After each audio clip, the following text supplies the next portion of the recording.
Good evening, friends. Thank you for joining the webinar this evening. We'll start in about 5 minutes time if we get people to end their day. I know it's a bit difficult nowadays for those who are working from home. Where's the end of the day?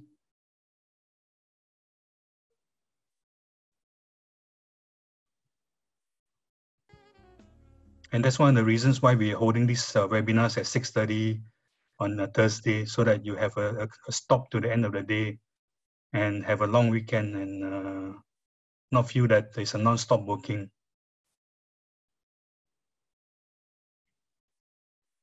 Some of you may have attended my previous workshops on business models. Let me assure you that 90% of the slides I'm going to present today are brand new. In fact, what you're going to see today has never been presented before. So bear with me while I trial you out on these new slides.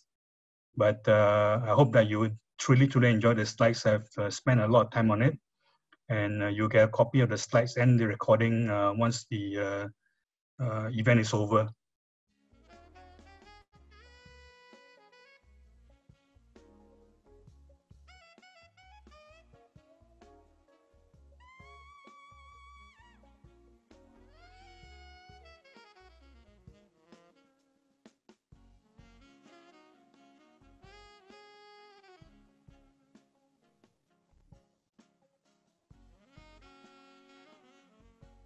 We have 13 participants now. We expect about 30 people to sign up, so about half are in already.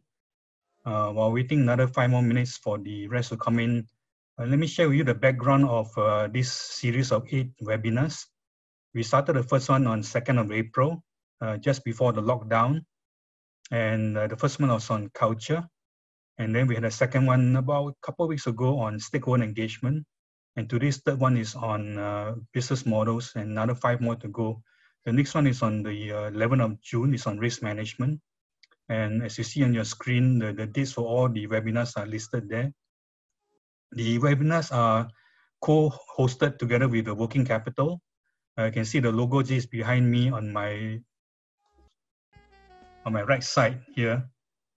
The working capital is a community and co-working space. They are based out in Keong Saik Road near Tanjung Pagar. For those who are not from Singapore, they are somewhere near or in between the Tanjung Pagar MRT station and the Outram MRT station, on the little bit to the central of Singapore. And we are a tenant, a member of the co-working space, the working capital. And interestingly, today is Hamburger Day. And the reason why I mentioned Hamburger Day is because our Black Sun's office at the working capital is just on top of Shake Shack.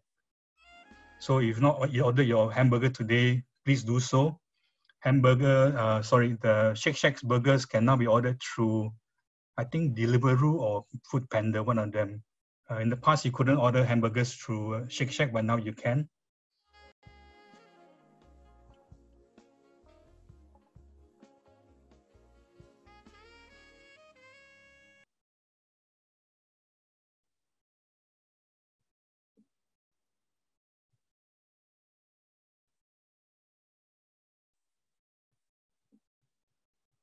So happy Hamburger Day today. And guess what day is tomorrow, the 29th of April? What happened on 29 April 1953? 29 May, sorry. Anybody want to hazard a guess?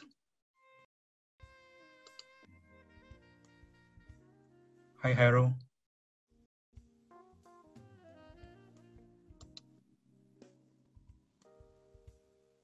Tomorrow, 29 May 1953, was the first time that a man summited, or a person summited Mount Everest, the highest mountain in the world.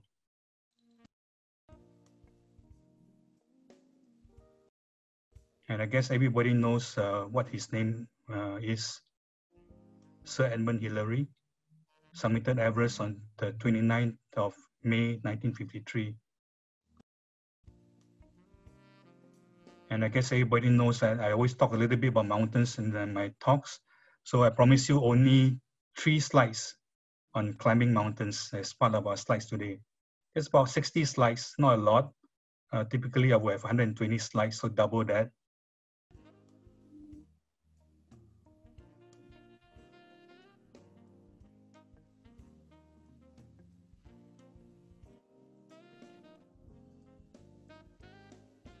just let me acknowledge some of the friends and colleagues in the participants list. CK, welcome. Erica, welcome from UK. Harold, welcome from ERPAS, Investor Relations Association.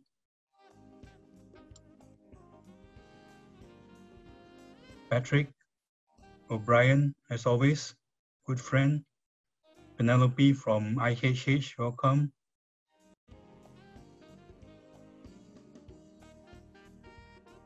Vijay Joshi from India. So we have an international audience here from UK and India.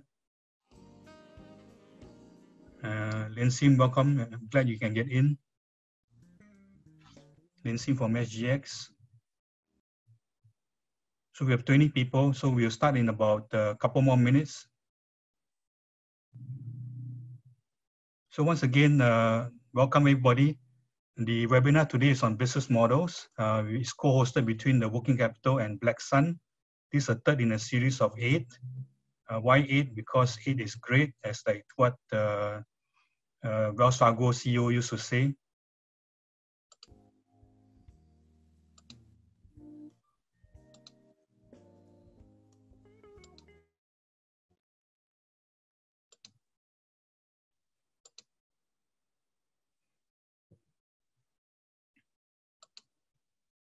In terms of the synopsis, which I'm covering today, you've seen it in the registration page. So roughly, it's going to be about the same.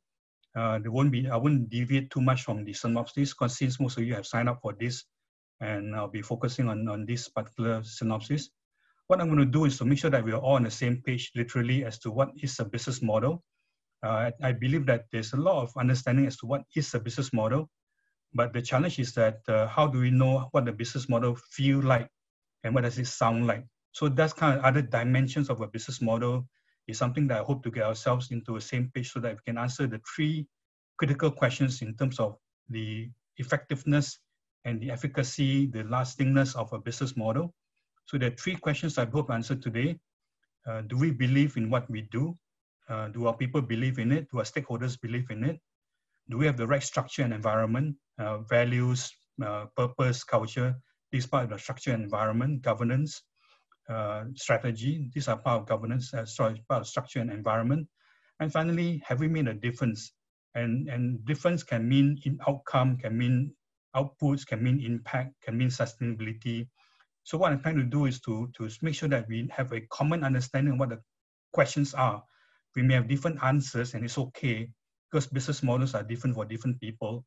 But more importantly is that we know what are the understanding of the question.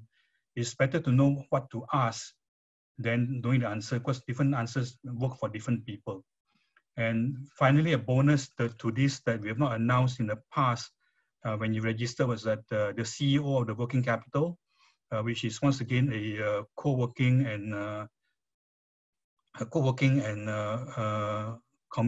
community working space.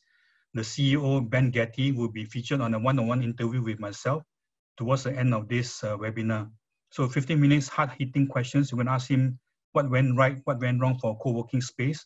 We're going to compare with him to WeWork, the one that has gone from valuation of $49 billion to only less than $3 billion. We're going to ask him what went right, what went wrong for the Working Capital.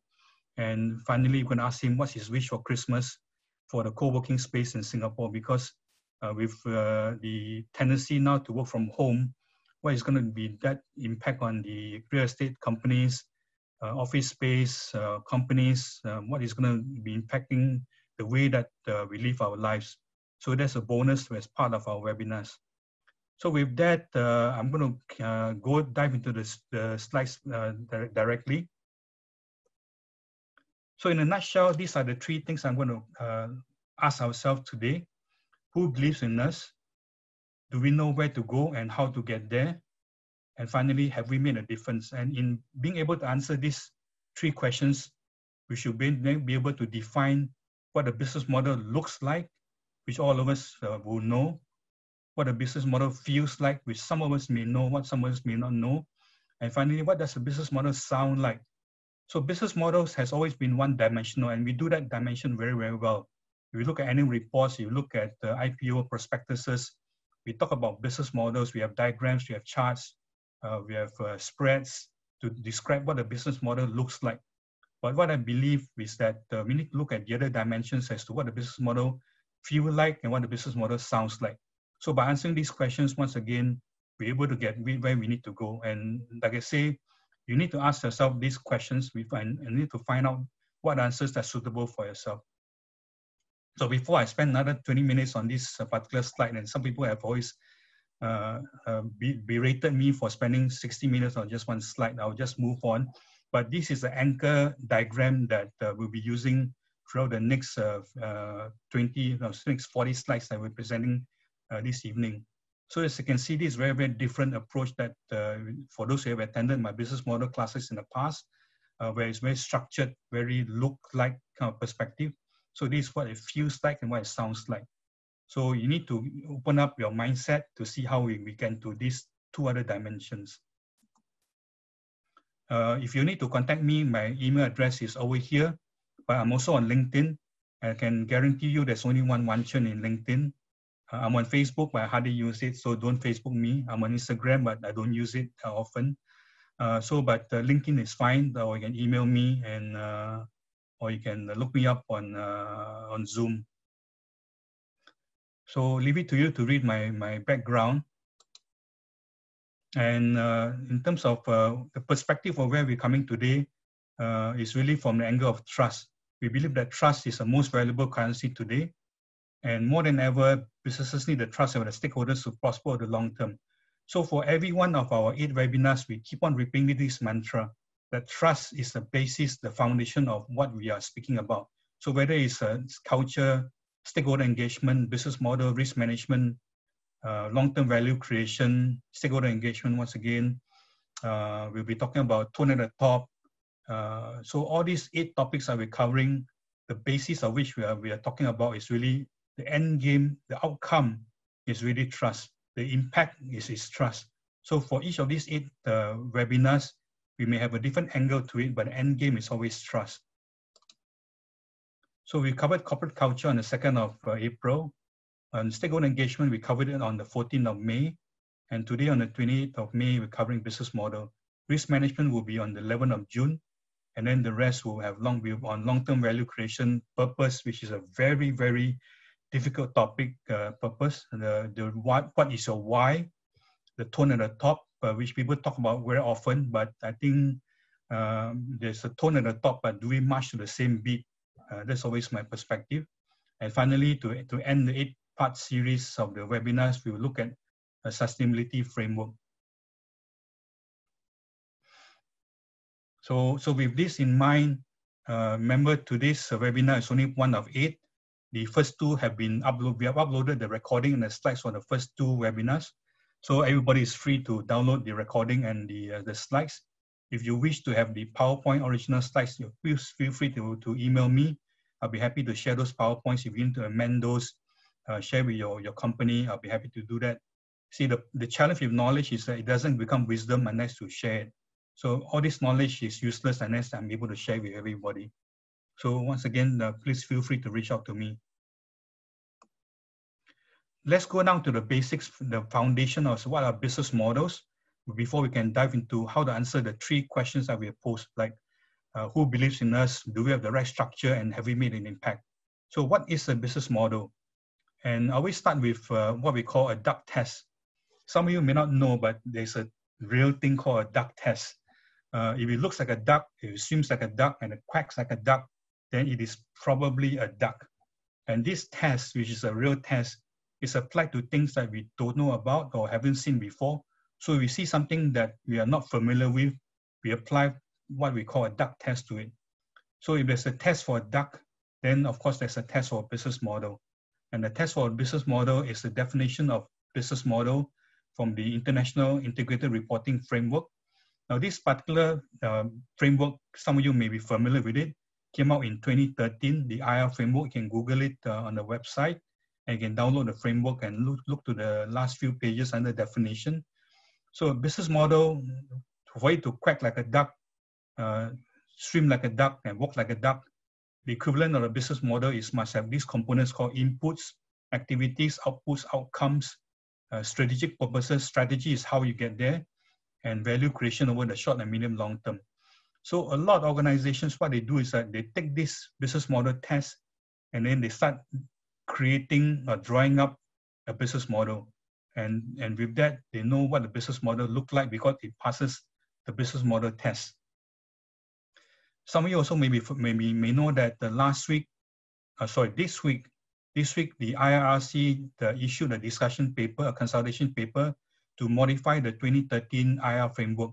So the new framework will be out by 2020 December. The good news is that the definition of the business model remains exactly the same. So for those of you who have been using this definition of business model to design your business model, don't worry, the definition remains exactly the same, no changes to it. What has changed is really what the business model looks like. So on the next page, what we have is that, does this look like a business model based on the definition of the business model? So does it have inputs, outputs, value creation, strategy? And the answer is probably yes. That's just the duck test is that it probably looks like a duck, sounds like a duck, is probably the duck. Look at a simple diagram like this. You buy low and sell high, make a profit out of it, there's value created for stakeholders, then obviously it's a business model. So the challenge is that how do you keep a business model simple and yet have all the components of what the business model test has going forward? So the challenge for many organizations as they try to define how their business model looks like is really how to keep it simple. And that's one key takeaway that I like to share with dear participants, is to constrain yourself when it comes to designing and seeing how a business model looks like. Really keep it simple and not to look at just the definition of the business model applied to the look test. Now, the 2020 consultation draft of the IR framework has changed a little bit of what the business model looks like. If you Google the consultation draft 2020, this was just published this week. The main difference, you can see the little star sign that is glowing there. They've added in the word purpose. And this is a significant impact to how business model should look like. Because in the past, they did not have the word purpose in there. So a lot of organizations put the word mission, vision, strategy, inputs, outputs, outcomes, various opportunities, performance, outlook. You have input capitals and output capitals. You have all the definition of the business model or the business model test. So what this is new is that what the business model looks like moving forward, you need to think about purpose, or how I define purpose is what is your why? Why do you do the things that you do? And this is a significant implication on how your business model sounds like. So purpose is linked to sound, and it becomes clearer as to why that's the reason when we come to the section as to how we answer the question on what does business models sound like. So be very mindful that when you look at how your business model looks like, sorry for the double pun, remember to add in the word purpose in your business model. So that's something new for those who are looking at your June year-end and December year-end annual reports and you're looking to comply with the integrated reporting framework. By the way, please do ask questions as I'm presenting, and because I can't type and presenting at the same time, I've got a couple of my colleagues, Joanne and Zerwei, who'll be answering all your questions. So I can see your questions because I'm on full screen here. But towards the end, I'll be happy to take on questions when I'm finished presenting. So please do ask questions as you go along. We'll be answering it in real time. And my colleague Zerwei will be answering them online. The moment he answers them, everybody will be able to see the answers and the questions. So you can see we have the business model test, just like the duck test. We have the business model, what it looks like, and all of us are on the same page on that. Once again, the challenge is that how do we see what the business model feels like and what the business model sounds like. So these two dimensions, just like if you watch a movie Interstellar, the fifth dimension is something that we can't even imagine what it is. And it's going to takes a bit of a mindset opening to see what the business model feels like and what it sounds like. So bear with me and we'll be getting there. And as I promised you, a couple of slides on climbing mountains, because tomorrow is Mount Everest Day, because tomorrow is the first time that first person ever summited the highest mountain in the world, on 29th May 1953. But what is the business model for climbing Mount Everest? Do you know what's the business model for climbing Mount Everest? I'm not sure whether you've asked yourself that. Unlikely, but the people who climb mountains do ask themselves what's the business model for climbing Mount Everest. And the business model is what we call the three most famous words in mountaineering. The three most famous words in mountaineering is because it's there. Surprisingly, that's a key reason why people climb mountains. The simple business model is that because it's there. And who said these three famous words in the mountaineering business model? Hint, it's not Sir Edmund Hillary, the first man on Everest, or first person on Everest. I need to be gender neutral here. So it's not Edmund Hillary or Sir Edmund Hillary. The person who said because it's there is this guy called George Mallory. George Mallory was not famous because he was the first person on Everest, but he was famous because of a mystery. Back in 1924, years before Edmund Hillary summited Mount Everest on 1953, he was 245 meters from the summit of Everest when he just disappeared. He was climbing with his buddy and he disappeared just before he reached the summit. Now, 245 meters at 28,000 meters is pretty high. His body was only found 75 years later after 1924. And the mystery was that nobody ever knew whether he summited Everest or not. They found his body, but there was no evidence of him reaching the summit. And he had a camera with him, but the camera was never found. So that was the major history. So famous for the mystery, famous for the three famous words because he's there. And he also added into the definition of the business model for climbing Mount Everest, which is something that we also need to look at as we look at sustainability of business models. If we look beyond value creation from the financial point of view, the non-financial gain that you look at a sustainable business model also need to be looked at. And George Mallory gives us some hint of that. He was asked once before he perished on Mount Everest while attempting to hit the summit. He was asked, what is the use of climbing Mount Everest? And his answer was, it is of no use at all. It is of no use at all. There's not the slightest prospect of any gain whatsoever.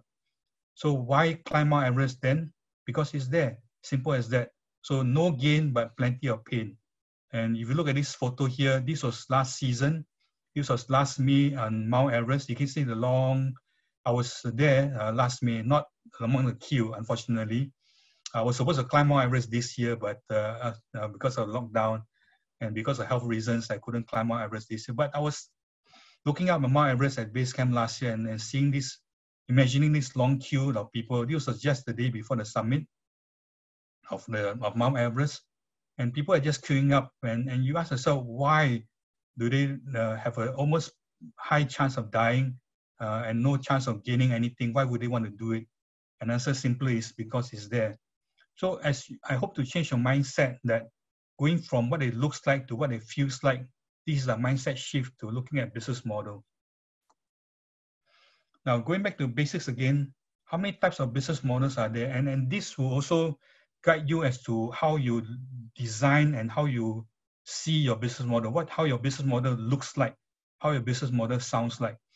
And my guidance to you before I share with the next slide is that there are many, many, many types of business model.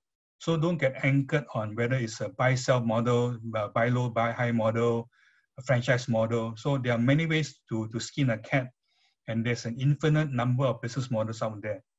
And the question that you ask yourself is not how many business models are there, but how many stars are there in the universe? How many stars are there in the universe? Give you a second to make that guess. You can type it out, and hopefully my esteemed colleagues can help you answer that question. And in fact, that's not the right question to ask. The right question to ask is how many stars are there in the observable universe? Because as you know, the universe is expanding. It keeps on expanding as we talk. So the number of stars keep on growing. So the answer to how many stars are there in the universe, the answer is infinite, because the universe is keep on expanding, or it will keep on expanding. So the number of stars in the observable universe is 1 billion trillion. And for those of you who are keen mathematicians out there, there's 1 sextillion number of stars in the observable universe. So there's a lot of stars. Are there just as many business models out there? Probably not, but there's still a lot of business models out there. I just did a Google search over the last couple of weeks, and I found at least 50 different type of business models out there. Some of them look familiar, some of them are not, some of them are variations of the same business model. And so my guidance to you is that look for substance rather than form. So I wouldn't be too worried about describing the business model, as more importantly to look at the 3 dimensions, what it looks like, what it feels like, what it sounds like. And if it feels like a duck, looks like a duck, and sounds like a duck, then it must be a duck. So look at it from a multiple dimension perspective, and don't worry too much about what is defined as based on these definitions here. Even I don't understand what some of these business models are all about. And as time passes, as we work from home, as we have locked down, as we have safe distancing, we're going to have more and more new business models. Some of the new business models will go away. So the new business models has emerged over the last 10 years is because of the beneficiaries of the sharing economy. You have Uber, Airbnb, Facebook, Instagram, Netflix, Alibaba. Now, will this go away? I don't know. Some of them will be challenged at this point in time, of course. They've not gone away yet, but their valuations, they've been laying off people. Of course, they're facing challenging times. But business models will evolve. And do they evolve every 1 year, every 2 years or not? Well, business model can evolve overnight. Look at what's happened with the pandemic. It only happened in December, January this year, December last year, January this year. And by now, a lot of business models are already defunct or said to be defunct. So do business models last forever? Some think that they may last forever, but my view is that I don't think they will last forever. Business models change and evolve over time.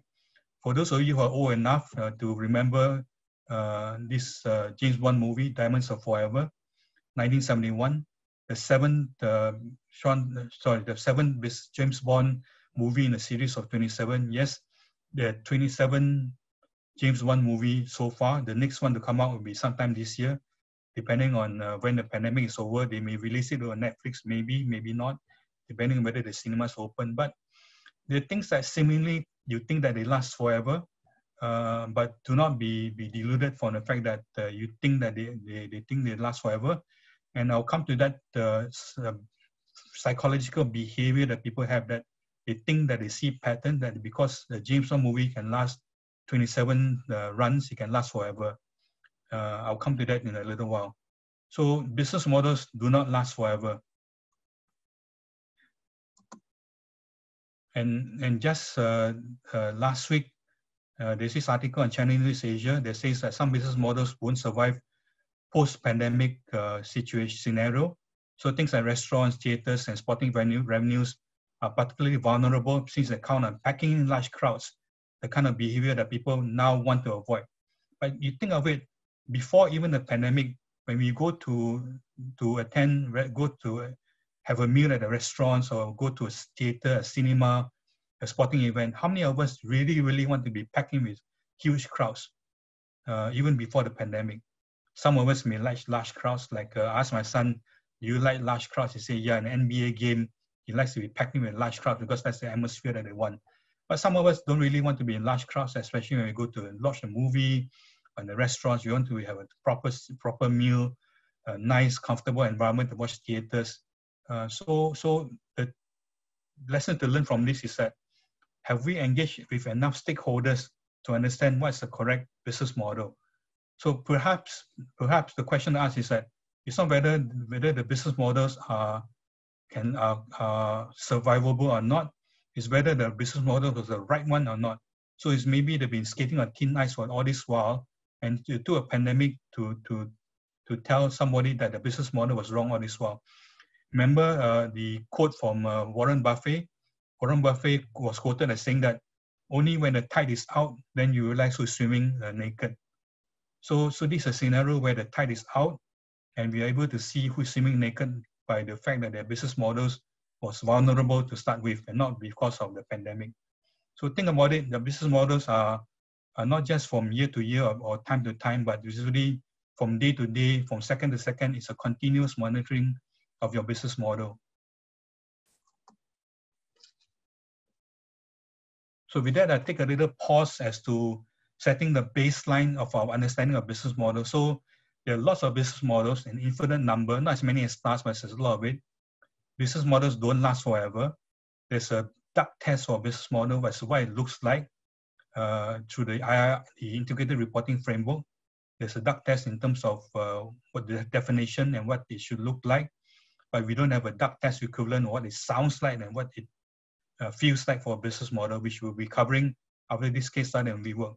Now, WeWork is a co-working and community space, almost similar, but to the Working Capital. And later on, we're going to grill Ben Getty, the CEO and co-founder of the Working Capital, as to how they are similar and dissimilar to the WeWork company. But a little bit on the background on WeWork, some of you may not be familiar with the co-working spaces, the business model. But the business model of a co-working space like WeWork is that it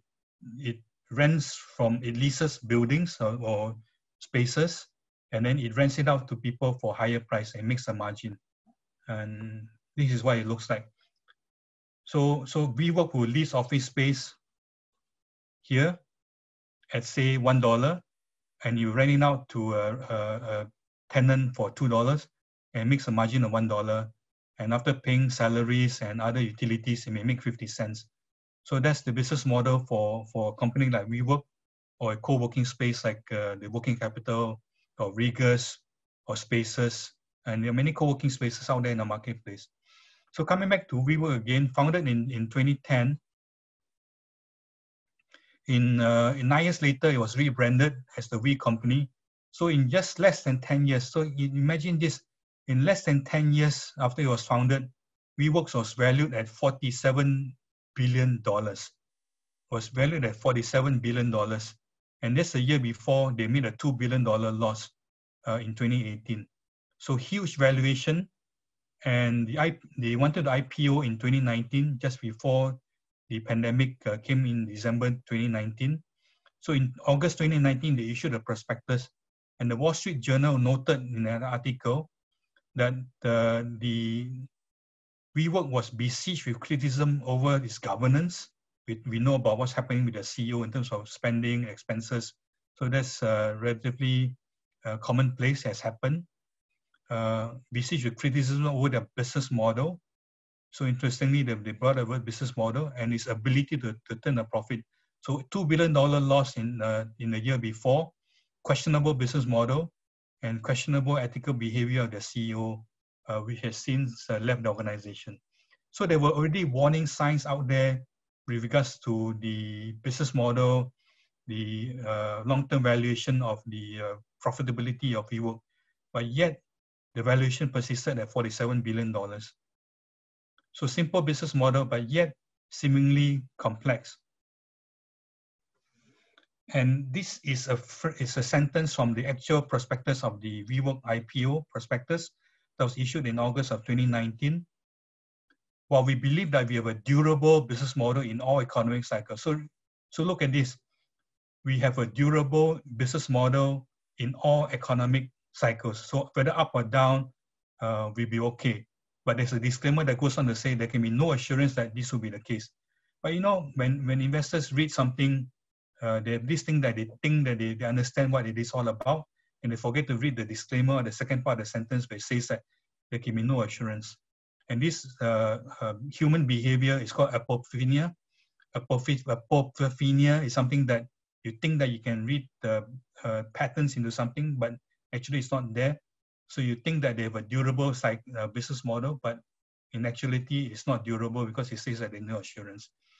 And the prospectus sentence goes on to say that a significant portion of our member base, meaning people who rent the spaces from WeWork, consists of SMEs, small, medium-sized enterprises, and freelancers who may be disproportionately affected by adverse economic conditions, or as we know it now, the pandemic. So the warning signs were all there, huge warning signs. Of course, in a huge IPO prospectus document, these are probably in fine print. It is in fine print. and something worthwhile reading if you want to read through that. But the warning signs are there. The Wall Street Journal article was there. Here it says that questionable business model, questionable governance, questionable ability to turn a profit, 2 billion of profit. All the signs were there. And then to cap it all up, the pandemic happened, the adverse economic conditions, the qualifier happened to WeWork and to all companies and all countries in the whole world. Sorry, we are closed due to COVID-19, 2019. It happened. And just last week, an article by Bloomberg News, so from $49 billion in less than a few months, or less than from April last year for valuation IPO August to 49 billion to just last week to down to $2.9 billion. So it's struggling, it's a tiny fraction of its peak. But what was the true valuation of WeWork in the first place? Even pre-pandemic, if you look at their business model, had it been the right business model, or people look at it properly enough, was it really worth $49 billion? And what was really a business model? Now, for those of you who listen to podcasts, I must say this is one of the best podcasts I've listened to.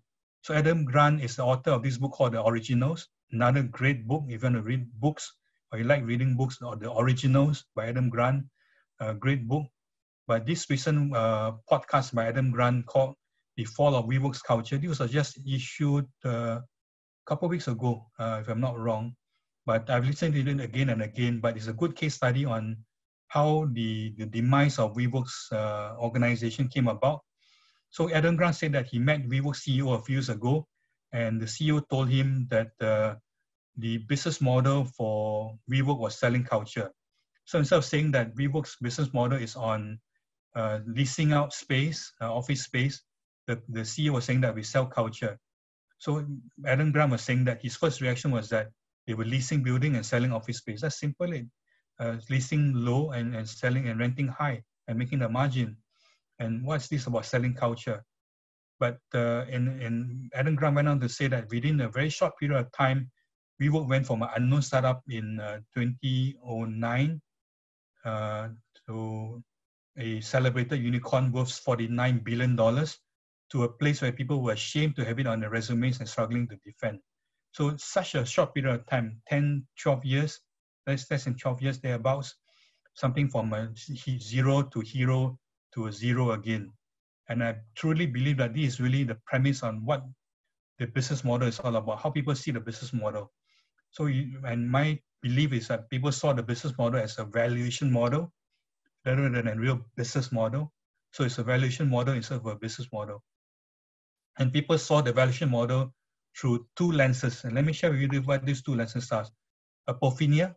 Apophenia is a psychological behavior that you see things in patterns. So you look at this picture of a cloud, you probably say, yeah, Wanchan, there's a face of a cloud in the picture there. Or there's a picture of a face in the cloud. Or you see a picture of a face in the cloud on the screen here. So apophenia is a tendency to mistakenly perceive connections and meaning between unrelated things. So when we read a valuation document, prospectus, news articles, when a CEO says that we're selling culture, when you see all these things and you connect it all together, you think that there's a pattern, there's a connection. And this kind of behavior is where it brings some people to look at things differently, and they think that they know what they see, but actually they don't. So that's why my counsel to you is that the way that you look at the business model, or how your stakeholders look at the business model, you got to think about what they see rather than only what you see.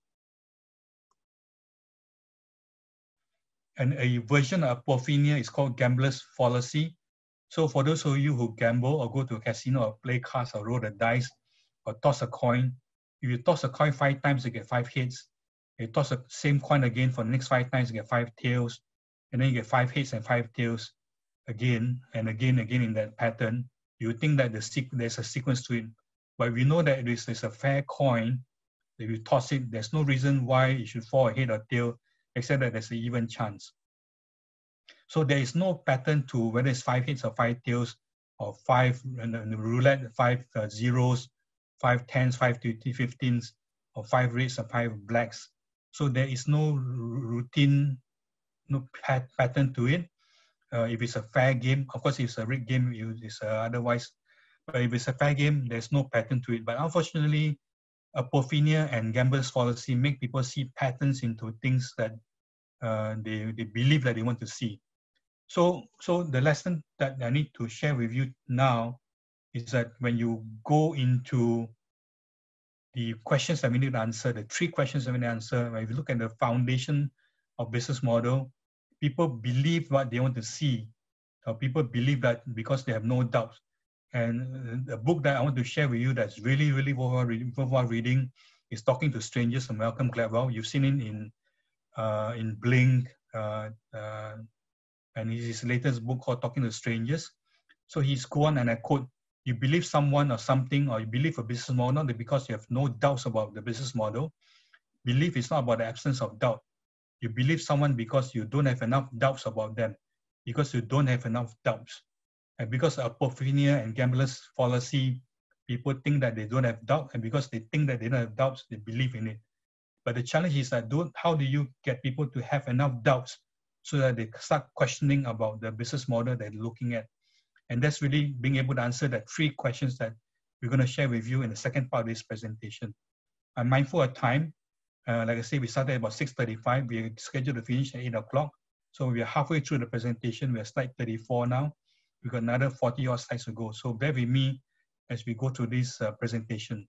So what we've done is that we've finished the presentation on understanding the basis of what business model should look like using the DUC test, using the business model test from the IRC.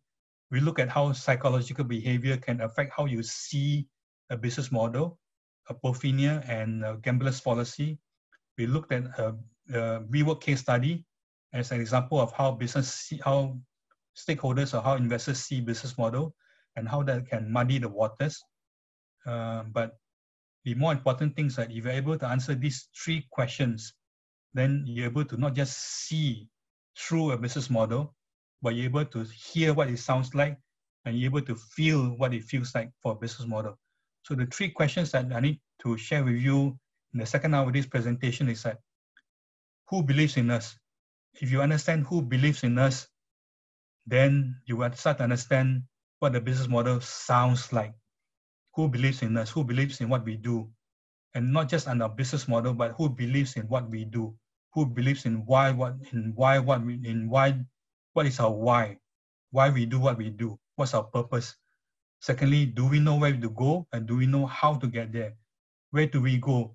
How do we get there? In summary, this is what we call, in the business world, it's called strategy.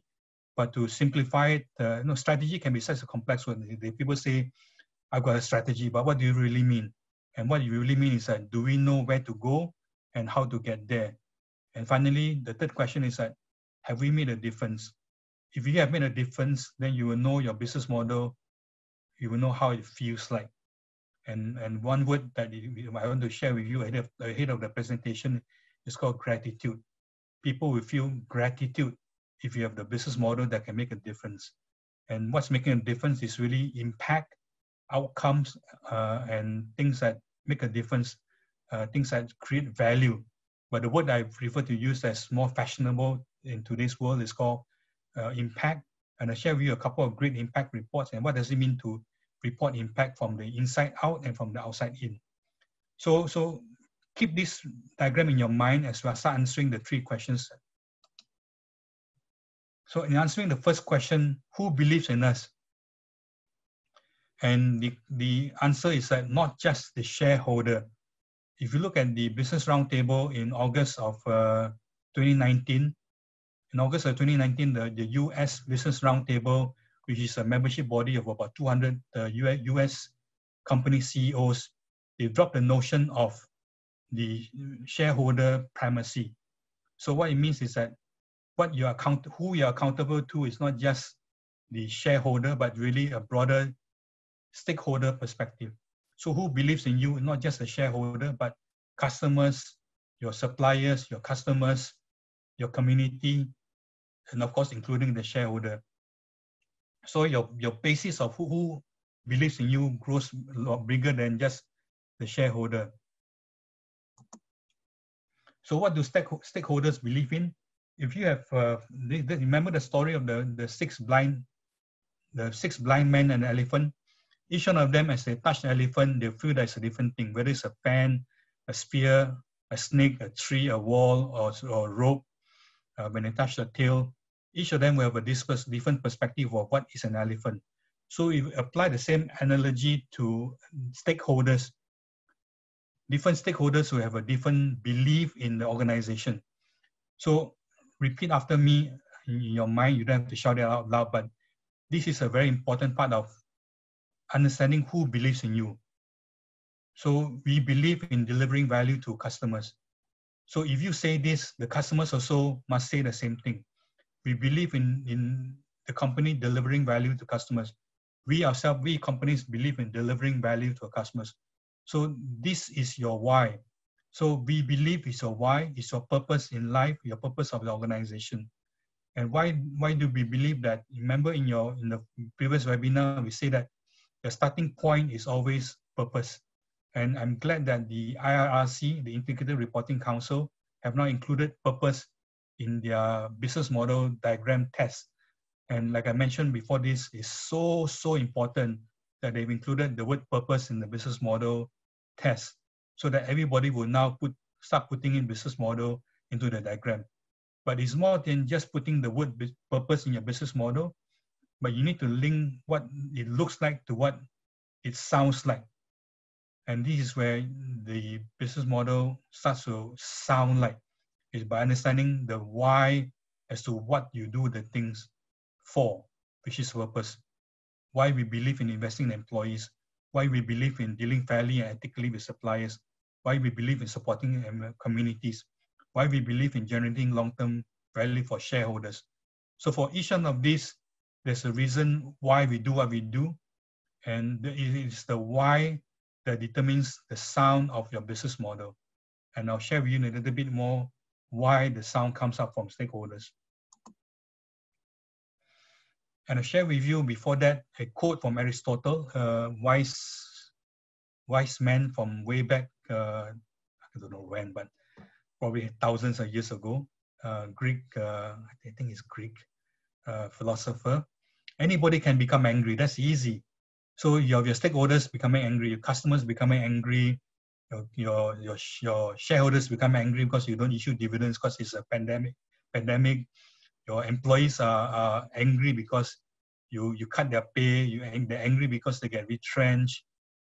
Suppliers are angry because you squeeze them for better rates because it's a pandemic. So anybody can become angry, and that's easy, what Aristotle said. But to become angry with the right person to the right degree at the right time for the right purpose in the right way, that's not easy. And the reason why I like this quote is because to be angry for the right purpose is not easy. So if you do things for the right purpose, for the right stakeholders, it's not easy for that person to be angry with you. And how do you know it's the right person for the right purpose? And the phrase is called stakeholder engagement. In many annual reports that we see nowadays, and we just finished a stakeholder engagement research, I think if I'm not wrong, a lot of companies in annual reports in their websites, they say that, oh, we've done stakeholder engagement. But do we really listen to them?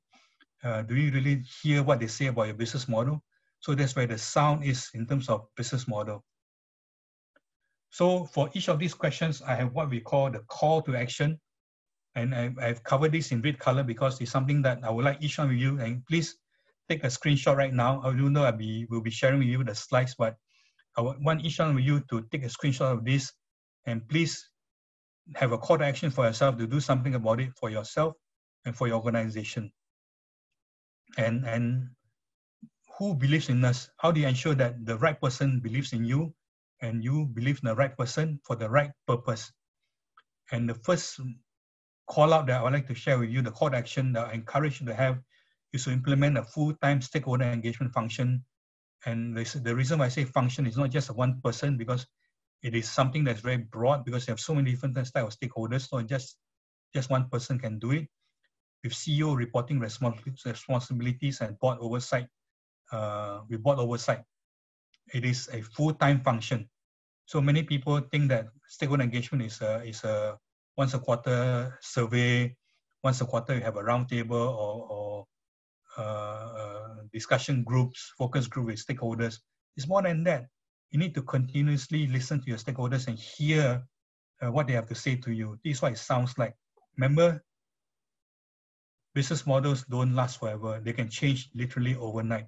So what it means is that stakeholder engagement got to be on a continuous basis, full time, and not on a staccato, once in a while, once a quarter, every now and then, and like it, you hold a stakeholder engagement. So it's going to be a continuous basis. Consult with your stakeholders on a regular and appropriately basis. So regularly, could be once a month, could be quarterly, and depends on what's appropriate, but not too often. You can't send them emails every day, of course. But the question to ask yourself is that, do they really understand your business model? Or are their eyes shielded by apophenia and gambler's fallacy? Do they see faces in clouds? Do they see patterns in numbers, in patterns? Do they see making losses 5 years in a row?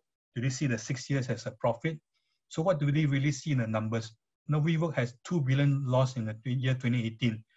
Do investors really think that they will do a loss? Do we really turn a profit? Do they really think that the valuation of $49 billion will make the losses go away in 2019 and 2020? So ask your stakeholders, what do they really believe in? Commit to an action plan called feedback on your stakeholders. An action plan is what we call strategy. So strategy is where you're gonna go and how you're gonna get there. And communicate these results back to your stakeholders and hear from them, get more feedback. So this is what your business model sounds like. So we know what it looks like. So getting feedback from your stakeholders is what it sounds like. Whether they complain, whether they get angry, whether they're sad, whether they're understanding. Now, if you understand their purpose, for the right purpose, the right person, they will not get angry with you. That's what Aristotle said. So they will be understanding of you. But more important enough, do you understand what's the right purpose for the right person, for the right time, for the right stakeholders? And this is a call to action that I would encourage you to do to make sure that you hear what your business model sounds like in addition to what it looks like. The second part of my presentation is on, do we know where to go and how to get there? So once you know what your purpose is and who believes in you, how do we get there? Where do we know where to go and how to get there? Many of you have read Alice's Adventures in Wonderland, another great book. Some of you may have read it, Lewis Carroll's book when you were young. I continue to read it. I think it's a great book. And I quote this paragraph from the book Alice in Adventures in Wonderland. And Alice was quoted as saying, "Would you tell me, please, which way I ought to go from here?" And the Cheshire Cat said that depends a good deal on where you want to get to. And Alice replied, "I don't much care where I want to go." And the Cheshire Cat replied, "Then it doesn't much matter which way you want to go or which way you go." And I was being cheeky, and by replacing the word Alice and the cat with the company and the stakeholder, and it's exactly the same. It works. The company will be saying, "Would you tell me, please, which way I ought to go from here?" And the stakeholder say, "Well, it depends on where you want to go." So if nobody knows where they want to go or depends, then the company ends up going nowhere. So if you don't engage with your stakeholders, you end up going nowhere. Or it doesn't matter where you want to go because you don't know where you want to go and you don't care. Now, this is a key slide that starts to bring things together. Remember, we talked about beliefs. Who believes in you? And the people who believes in you are the people who have shared the same purpose statement as you. What is your why? Your why is to create value for your employees. You want to create value for your customers. You want to create job satisfaction for your employees, or integrity or fair dealing with your suppliers. So those are beliefs. And we believe your values. So things like trust, honesty, integrity, accountability, all these are values that are predicated on a set of beliefs. And once you have shared values and shared beliefs, it links to culture. And culture leads to a right attitude. And with the right attitude, it drives the right behavior, which is what we call the right action. And action is called strategy. So it all links together, but what we call below the surface and above the surface. So stakeholders are the people who believes in you because you believe in their purpose and you share the same purpose. And once you share the same purpose, you start to share the same values. And once you start to share the same values and share the same beliefs, you have what we call shared culture. Culture are things that you share together what you believe in, and it defines the organization. We covered this in the first webinar that we have. Go back to the webinar slides and the recording, and you see what we're talking about. See, the jigsaw puzzle starts to come together. Like the first webinar we had on culture, the second webinar we had on stakeholder engagement, and this third webinar we're holding on business models. You can see how the pieces start to come together. So beneath the surface, we have stakeholders and stakeholder engagement, and start coming out of the surface is culture. And the things that floats on top of culture and stakeholder engagement is what I call your strategic objectives, or your how do we get there? Where do we want to go and how do we get there? And strategy is what we call, simple words, action. What are your actions to make sure that you satisfy the beliefs, you meet the beliefs, you achieve the beliefs of your stakeholders? And you know, there's this old saying by Peter Drucker that says, culture is strategy for was it lunch? Yeah, I think culture is strategy for lunch, or was it breakfast? Anyway, the next slide will tell you. Breakfast.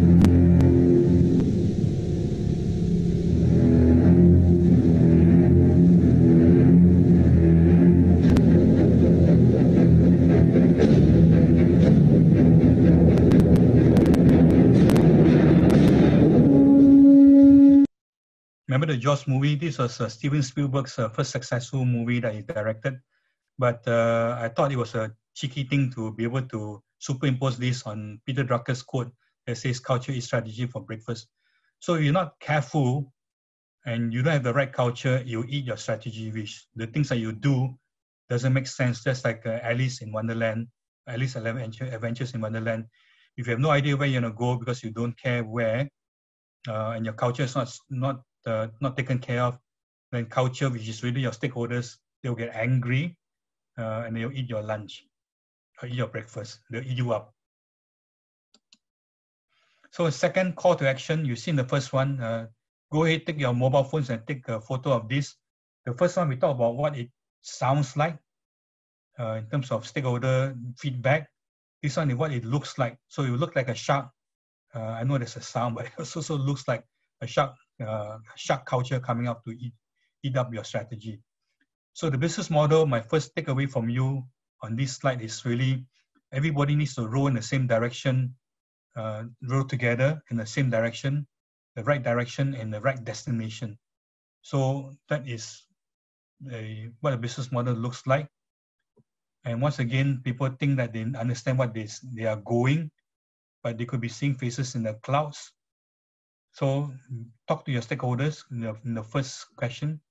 Make sure they understand where they're going together with you and not be led by the nose to somewhere where they don't know where they're going to go to. So culture is a compass. Use it wisely. And finally, this is what the business model looks like for this particular section. I know it's tough because culture is such a waffly thing. But if you look at the webinar that we presented on the first webinar on 2nd of April that we presented, there's a lot of good stuff there in terms of understanding how culture can be defined, can be implemented, and can be monitored within the organization. And finally, the last section before we go on to have a good interview with Ben Getty, the co-founder and CEO of the Working Capital. Have we made a difference? Have we made a difference? The terminology was that, is it sustainable? Have we created value? Have we created the right outcome for our stakeholders? I think the simpler word to use is, have we made the right impact? Have we made the right impact? And of late, I've seen a lot of organizations come up with great impact reports. And I wanted to share with you a couple impact reports that you can go back and read at your own time. But the impact report is to really tell people whether your business model have made a difference in terms of what it feels like. So we talk about what it looks like, what it sounds like. By being able to write a good impact report will make people feel that your business model have made a difference. Will make people feel that your business model has made a difference. So a good example of impact report is the Grab for Food social impact report that was just issued last year. A very, very good report. I encourage you to read it, not very thick, totally available online. Just Google it and download it and read it. But excellent read for those of you who are thinking of coming up with an impact report. Many of you are doing sustainability report according to the Singapore Stock Exchange and the Bursa Exchange, Bursa Malaysia, the guidelines on sustainability report. Now, social impact reports, some of them are similar to a sustainability report, but the angle is a little bit different. But I would encourage you to look at this social impact report by Grab for Food. Really good. This is the first page, our vision.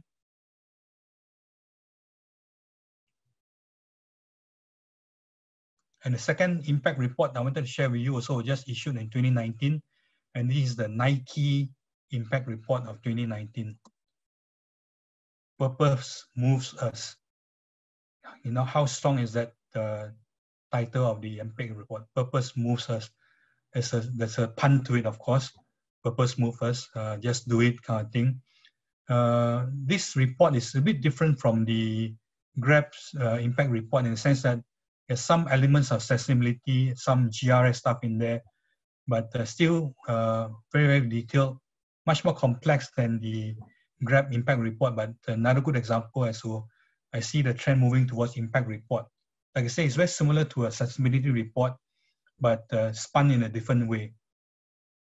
Now, before you go up on doing a impact report, sustainability report, outcome report, my view is that currently all these reports are one-dimensional in the sense that beauty lies in the eyes of the beholder, a quote by Plato, another wise old philosopher from back then. So what do you mean by beauty lies in the eye of the beholder? So the beholder here is a stakeholder. So a lot of sustainability report, impact report are prepared based on the perspective of outside looking at inside, meaning that how does a stakeholder look at you, or how do you impact the stakeholder from the organization point of view? So it's a one-way perspective. But what if the beholder doesn't like what they see? So, and what if the beauty doesn't like the beholder? The two-way perspective of looking at the impact report. So the original saying is that beauty lies in the eye of the beholder, but what if the beauty or the company doesn't like the beholder's eye? So if the stakeholder doesn't like what they the stakeholder likes what they see, but the company doesn't like what the stakeholders see, how do you reconcile that? So a lot of sustainability reports are done in a one-way perspective, or what we call the outside-in perspective, or inside-out perspective. So you need to think about looking at sustainability report or impact report from a inside-out or outside-in perspective. Now this is a little bit complex, but let me just break it down for you. Traditionally, a lot of sustainability reports and impact reports are done from an inside-out perspective, meaning that how does a company impact the environment? So it's an inside-out. How does the organization's activities impact the environment, the social, the community, and governance issues out there in the marketplace? Whereas the other perspective is the outside-in perspective, meaning that how does the climate, how does external forces impact the organization? So there's an outside-in and an inside-out perspective. And you need to balance it both and integrate it using for example, the integrated reporting framework, and then being able to report the framework upwards to social aspirations, whether it's SDGs, UN Global Compact or PRI, and get the feeling in place. So this is where the feeling come into place and where the social aspirations come into play. So a lot of business models, we know what it looks like, we know what it sounds like, but when you're able to escalate it upwards to the blue sky here, then this is where the feeling come into play. And I leave it to you on this third part of the questions to watch this really, really excellent TED Talk. This was last year. It's probably one of the best TED Talks I've listened to, if not the best. This is a CEO of Hamdi Ulukaya, a founder of a yogurt organization, yogurt company. And he believes that today's CEO playbook, or another word, playbook is another word for strategy. He says that today's strategy exists to maximize profits for shareholders. And he believed that that's the dumbest idea that I've ever heard in my life. He believed that there should be an anti-CEO strategy or playbook, and it's all about gratitude. It's all about gratitude. And if you Google Governor Andrew Cuomo, the governor of the New York State, he's formed a new committee to try to get the New York State to bounce back from the pandemic. Hamdi Ulukaya is on that committee. So he's very well regarded in the business circle. He's a billionaire, but he's an immigrant, migrant from Turkey. But his TED Talk is really, really very, very inspiring. I encourage you to play it for all your people in your organization, especially for those who are in charge of taking care of sustainability reporting or impact reporting. Really great TED Talk. And with this, my final call to take away before we go into interview with Ben Getty. We're just slightly beyond our time in terms of my section, but very quickly, be able to distinguish between internal and external stakeholders, because your inside out and outside in impact is very, very different. So once again, the second perspective, are you looking for the impact from outside in or inside out perspective? Now this one is a very difficult exercise because it's something that not easy to achieve as to what your business model feels like. So everybody here already have embarked on your sustainability reporting, but it's from a inside out perspective, meaning that how you impact external stakeholders. So you need to think already how external factors affect your internal stakeholders or your internal to your organization. So that's your next step that you need to think about for your next sustainability reporting. Make sure that you establish targets and benchmarks and collect data. Being able to define what is impact or value creation takes time, and you need to be able to collect benchmarks and establish targets for that. Only time will tell if your business model has made a difference or impact, and long-term thinking is important for business models to evolve and be sustainable, or what we call be impactful. So we look at the first part of our presentation, we look at how business model looks like from using the DUC test, using the IRRC definition test. We know what it looks like. And the new thing that it looks like, it includes the word purpose. And secondly, we look at what it sounds like. It sounds like based on what our stakeholders believe in. The more that they believe in, the more that the sounds like will be better sounds rather than be angry sounds. And even those angry sounds are anger, at least they get angry for the right reason. Remember, for the right purpose, they're angry. Those are good sounds. There's good feedback because it's for the right reason. But for them to be angry for the wrong reason, which Aristotle said it's easier to get angry, then it's of no use, those kind of sound. So make sure they get the right sound from them.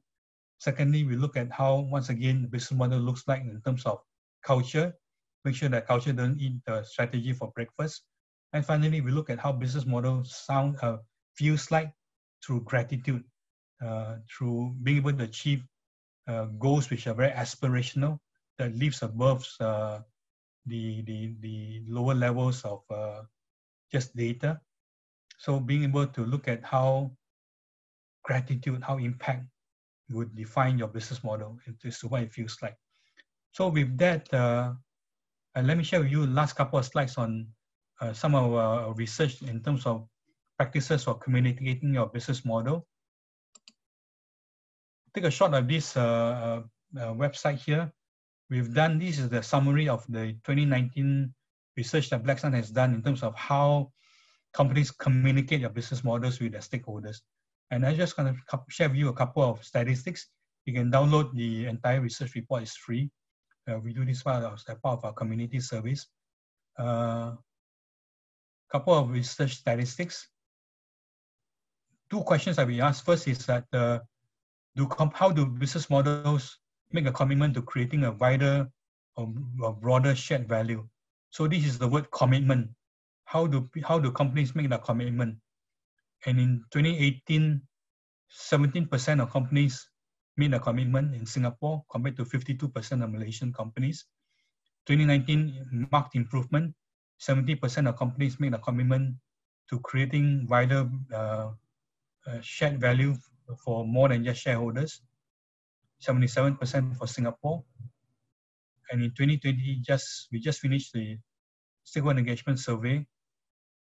27% for Singapore companies has gone down, and 57% for Malaysia has gone down also. So not good stats for 2020. But we certainly encourage companies to do more. And the next stats is that do companies include value created? So not just commitment, but how do they show value created for wider stakeholders, not just for shareholders? There were no research done for Malaysia in 2017, but 30% Singapore did it. 20% Singapore remains static. 45% for Malaysian companies. And then 2020 went up for Singapore, also went up for Malaysia, but proportionally not as much, but still went up. So encouraging signs that even though the indication commitment were not as strong, but they did show value created for wider stakeholder group. And with that, let me introduce you now to Ben. Hi, Wanchern. Hey, Ben. Hi. Yeah, I'll just introduce Ben, and I want to share with ask Ben some of these tough questions. How did the working capital get started? What's his business model? Is it the same as WeWork? So that's why we covered WeWork. So WeWork is a community and co-working space, and working capital is a community and co-working space, but it's a special space.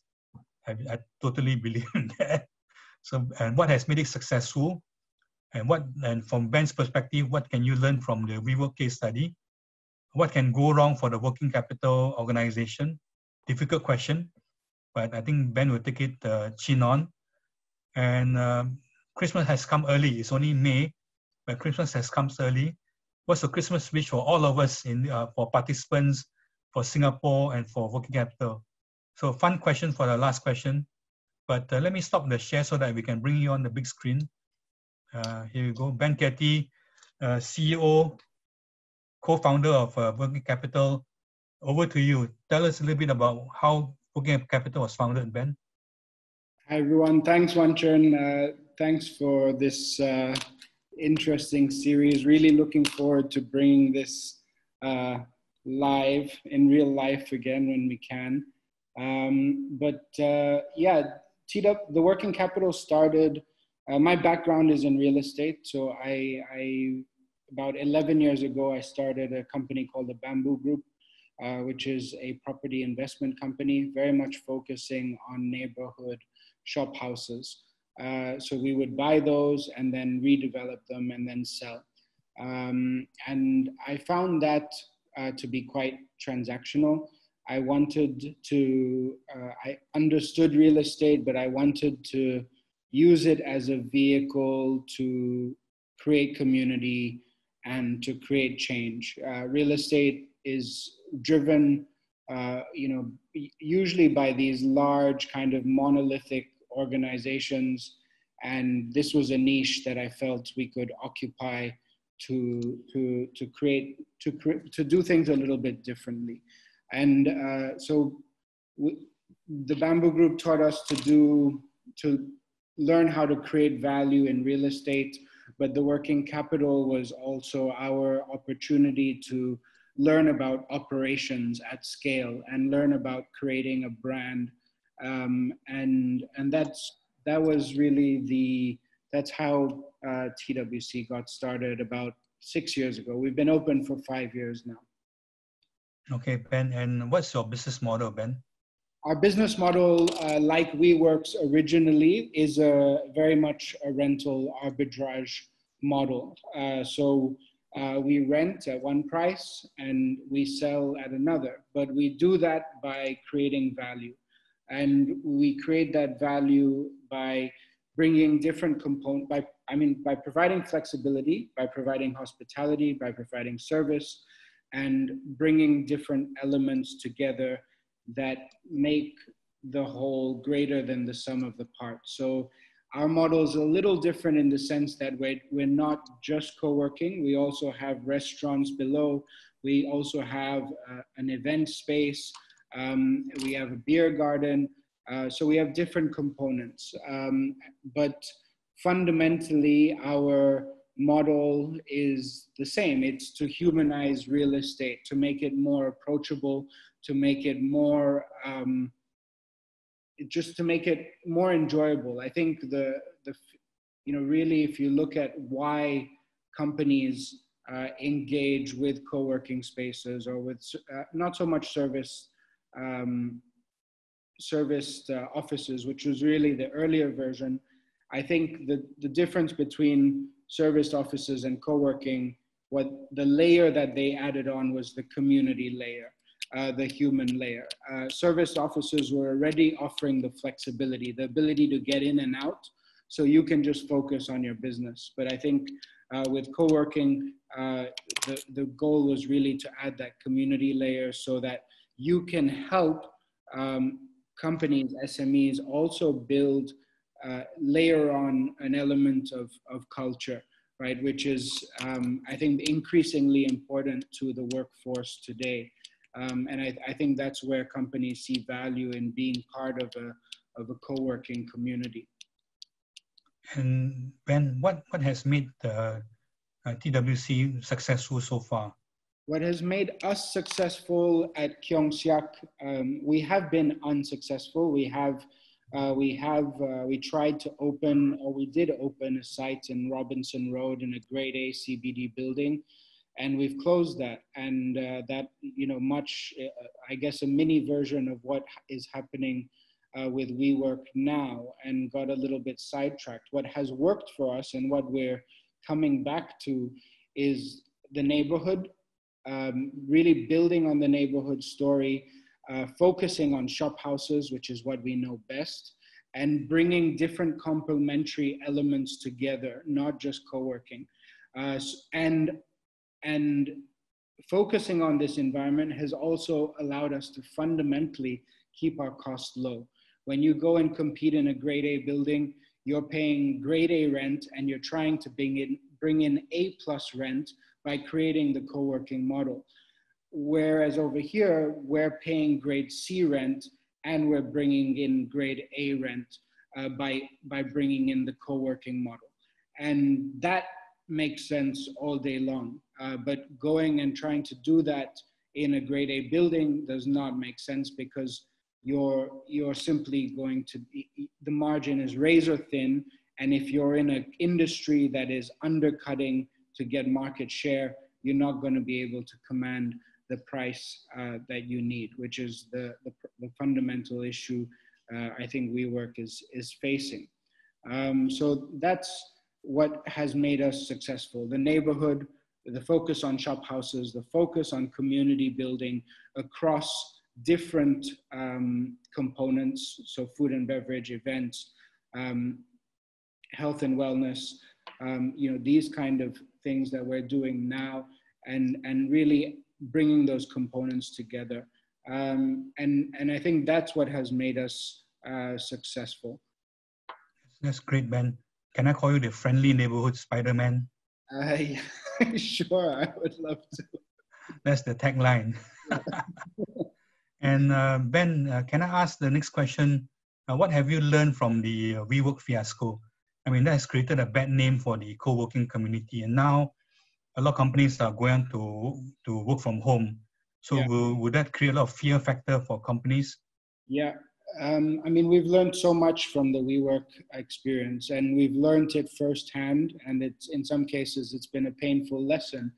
But I think it's important not to lose sight of of, of your community, of organic growth, of simple business fundamentals like making more money than you're spending, and not scaling too fast, sticking to a sustainable model.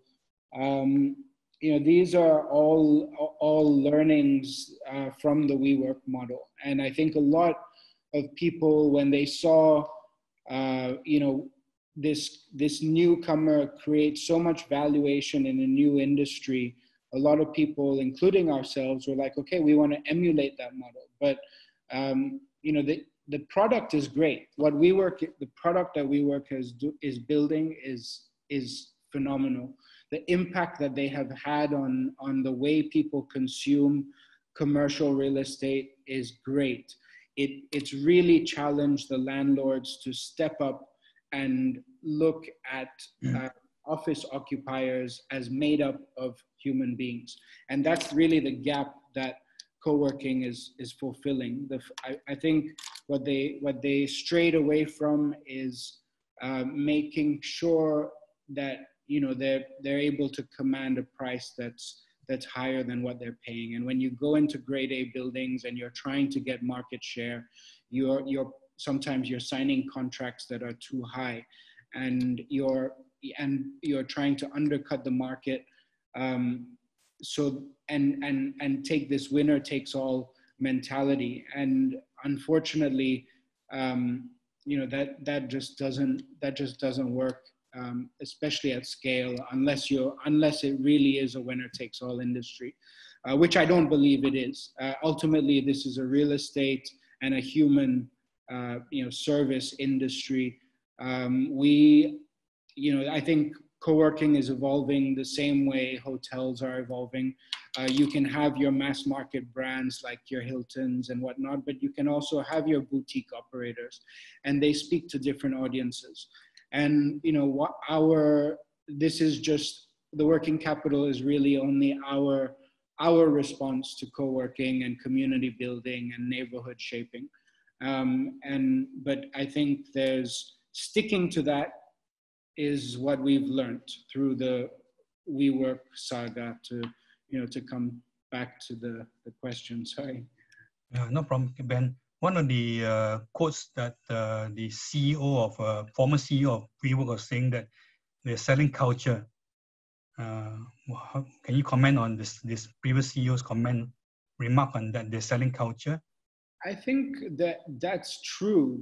And I think that's you're covering, fundamentally from a more, financial standpoint, you're offering flexibility in terms of the rental contracts. You're allowing people the ability to manage their real estate in a better way. But I think in terms of culture, when you create a co-working community and an SME is becoming part of that, they're plugging into a culture that is part of that community. And I think that, especially nowadays where where the workforce is looking for more than just a paycheck, they're looking for purpose. That community and what it's about can help help a company create that culture, right, for themselves, right? And it becomes something. They obviously, you get what you give. Also, you need to contribute to that co-working community, get the most out of it, because that's what really creates the culture. But I think that co-working communities are a way to help with the culture building process of an organization. I think the environment itself lends itself more towards the creation of that, right? Rather than being, kind of in your own space, away from everything, and not sharing ideas, not being in environments that are inspiring or with the ability to focus on the type of work that you need to do when you need to do it. And that's really where I think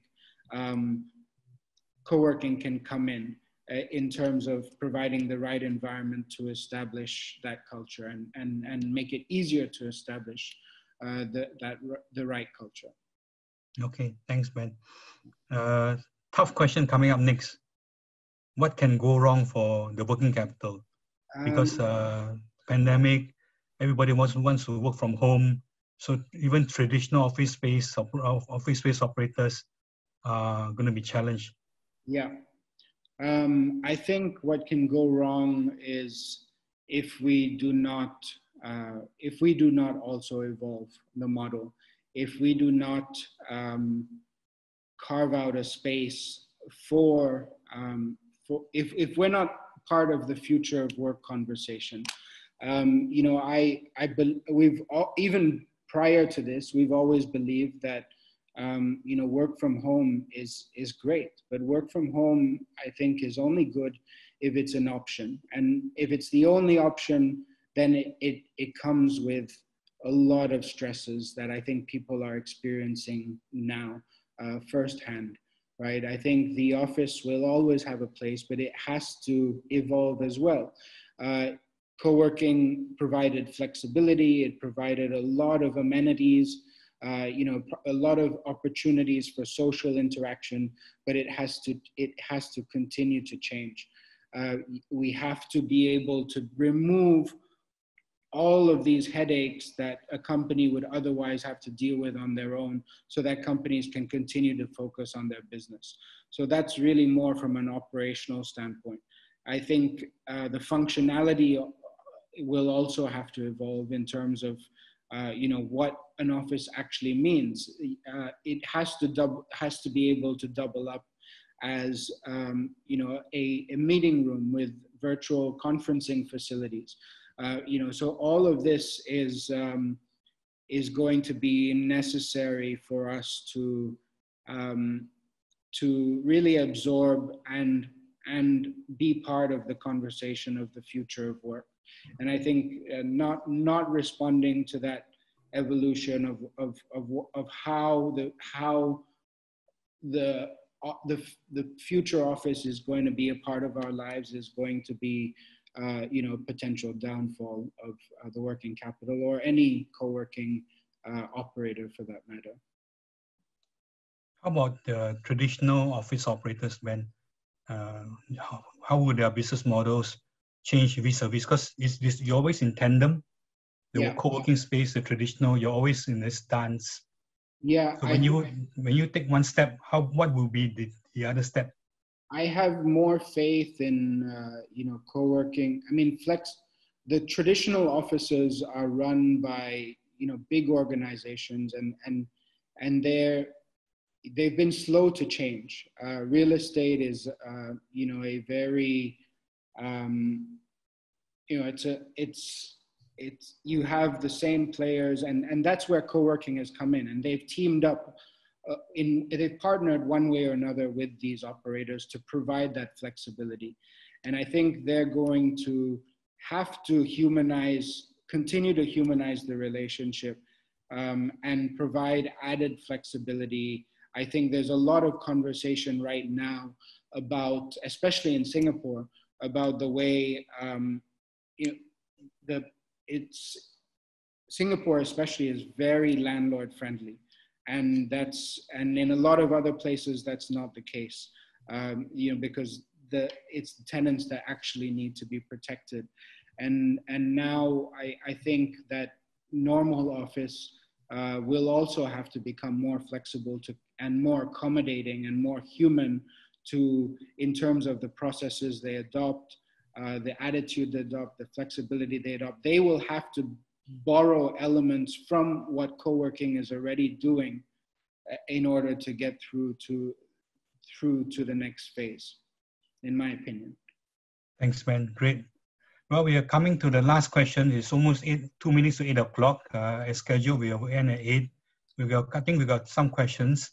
But the last question for you, Ben. Thank you for your time, by the way. Really appreciate you being a guest star. But Christmas is here. It's May and it's Christmas. What's your Christmas wish for Singapore, for our participants here, and also for the working capital? I mean, other than a vaccine, I'm just hoping that, I'm hoping that things can resume to that there will be some kind of social or community interaction that I think we're all missing. But I also hope for Christmas that all of this will be, you know, a permanent learning for businesses to be more compassionate, to be more humble, to be more sustainable in their business models. And I think that hopefully that's going to be something that we all remember. Thanks for the great wishes, Ben. We wish for everybody too. We have a couple of minutes before we end at 8. I know there are some questions coming in.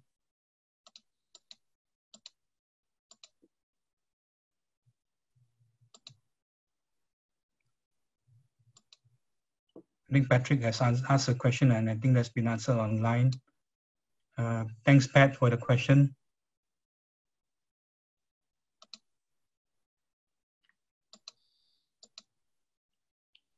Let's give ourselves 5 minutes. I know it's late. Some of you may have dinner or preparing for phase 1 next week.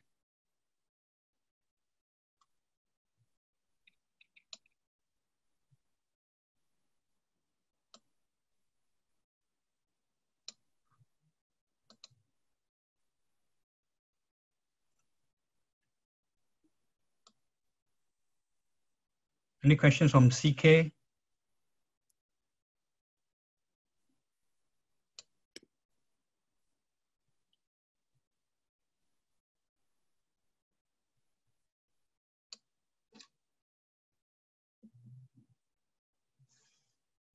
A lot of friends attending. Thanks, Binlu, for attending. CK. Erica from UK is still on. Harold, thanks for staying on. James. Quite a fair number from TWC supporting their boss.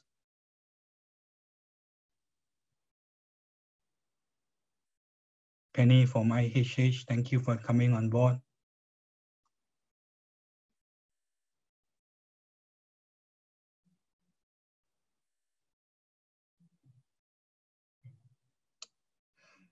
Right, if there are no questions, thank you very much on behalf of the Working Capital and the organizing team, Rachel, Nicolette, and the whole team at TWC. Thank you for hosting us and with Black Sun at this third webinar of the Trust Series. The next webinar is on the 11th of June, Thursday, the same time, 6:30. I'll be hosting the webinar myself. So you'll see me again on risk management. And with that, thank you everybody. Have a good evening.